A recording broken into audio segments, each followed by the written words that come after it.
Hello, I'm Tamsin, and welcome back to Season 2 of English Sound Building, the advanced pronunciation podcast where you do the work to build muscle memory, and master new sounds.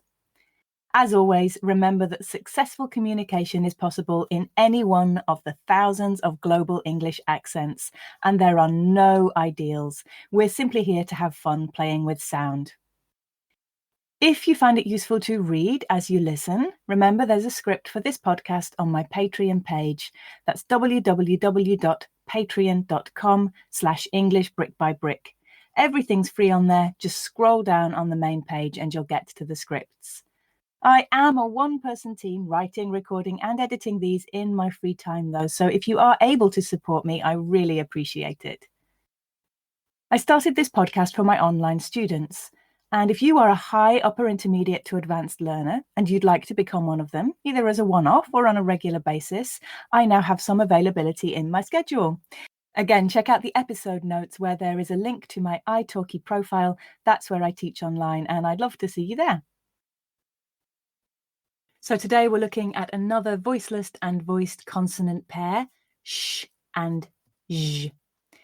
We'll talk about how to make the sounds, but we'll talk about how to make the voiced j, simply because you'll hear me better over the mic. Just remember that to make the voiceless sh, you're doing exactly the same thing, except for the fact that you're not vibrating your vocal cords. So sh and j are both fricative sounds, like from Season 2, Episode 1.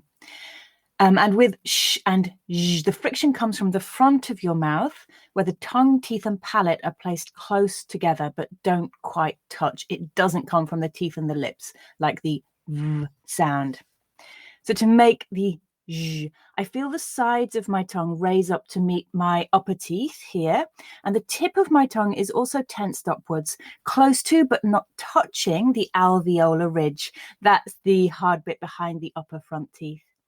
Finally, your lips are flared or rounded and slightly pushed out. Now vibrate your vocal cords, push the air through your mouth, and you should hear the j sound.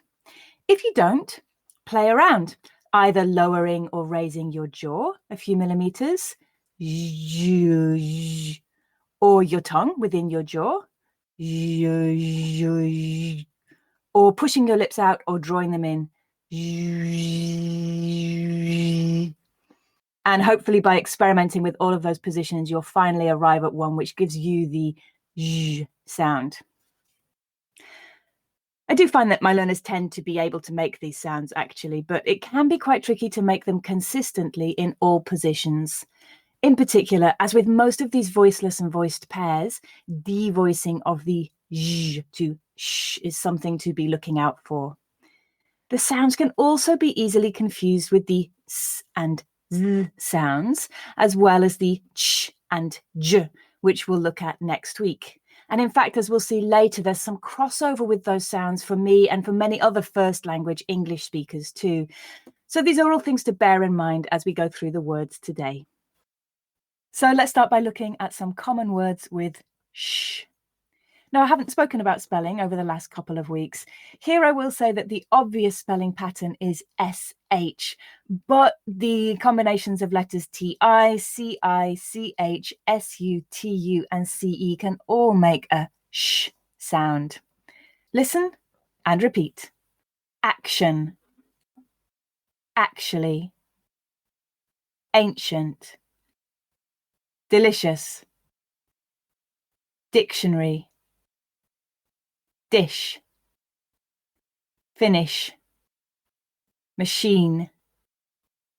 She. Share. Sheep. Shop. Short. Special. Sugar. Sure. Well done. We're going to go through them again in groups of 4, make you work a little harder. Action, actually, ancient, delicious. Dictionary, dish, finish, machine. She, share, sheep, shop. Short, special, sugar, sure. Brilliant. And we're going to go straight into 3 sentences with a lot of those sh sounds. So as usual, I'll read the sentences once, slowly, for you to grasp each word. Although again, do remember that you can go and access the script if you find it helpful to read as you listen. I'll read once at a more natural pace. I'll pause for you to repeat. Then I will repeat again and pause for you to repeat one more time. Sentence number 1. It was actually a delicious ancient dish. It was actually a delicious ancient dish. It was actually a delicious ancient dish.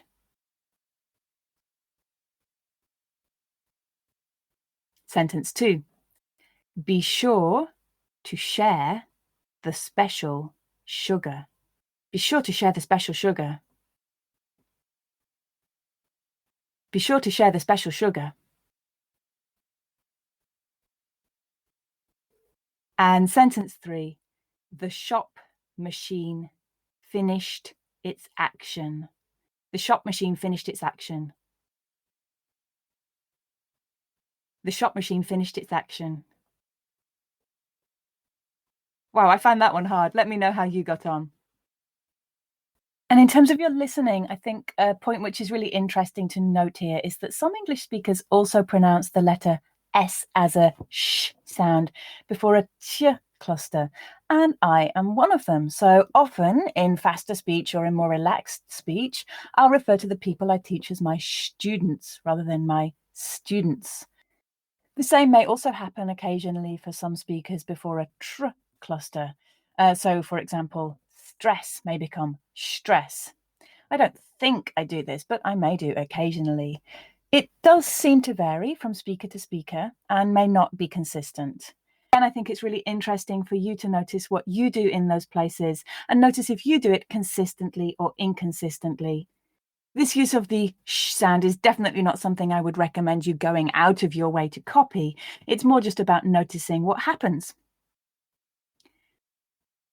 Okay, let's now move on to the zh sound and look at some words with this zh sound. There aren't actually many of these in individual words, but that doesn't mean it's not a common or useful sound, as we'll see in a couple of weeks' time.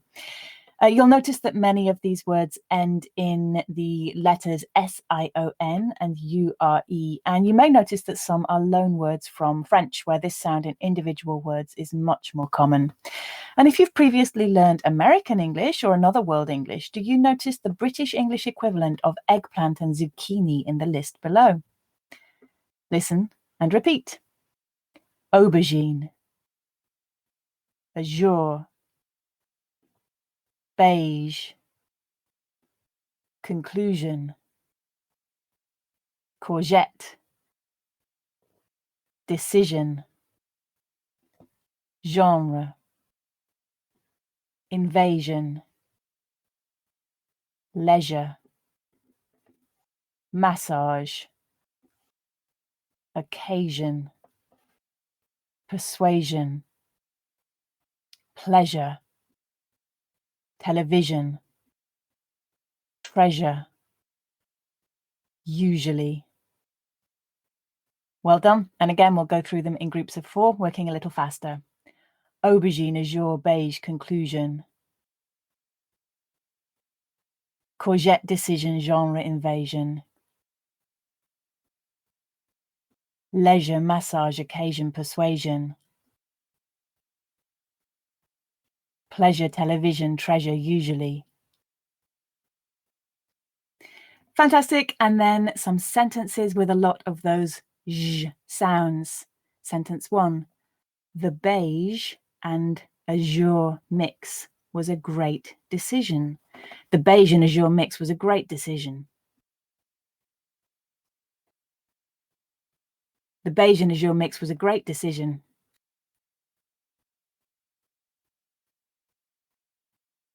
Sentence 2. I usually eat aubergine and courgette with pleasure. I usually eat aubergine and courgette with pleasure. I usually eat aubergine and courgette with pleasure.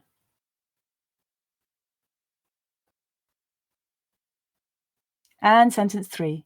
In my leisure time, I watch many genres of television. In my leisure time, I watch many genres of television. In my leisure time, I watch many genres of television.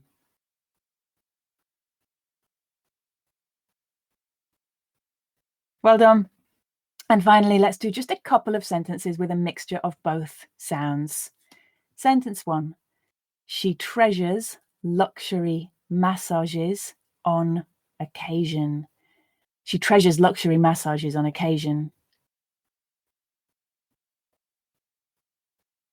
She treasures luxury massages on occasion.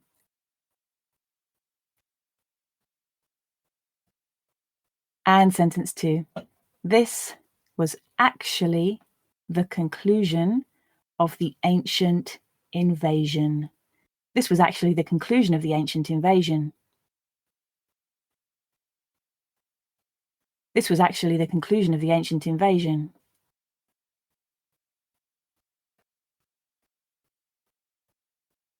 Well done. That is the end of this week's workout. I hope you can feel, as usual, that you've worked your mouth muscles a bit harder than usual. Don't forget to practice as often as you can to build muscle and muscle memory. And as always, if you find it easy, speed the podcast up to 1.25 or 1.5 speed. And if you need more time, slow it down. If you're new here and you'd like to follow me on social media, come find me on Instagram or Facebook at English Brick by Brick. I'm not super active on there at the moment. I'm posting a couple of times a week, but there are loads of old posts you can look back over for some advanced English practice. Lots of vocabulary building there, as well as lots and lots of prepositions. And I do read your messages over there, so please do get in touch.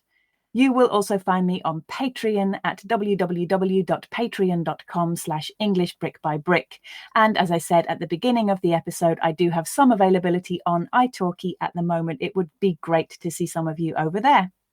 We'll be back next week with a continuation of these sounds, moving on to the ch and j sounds. Enjoy sound building until then.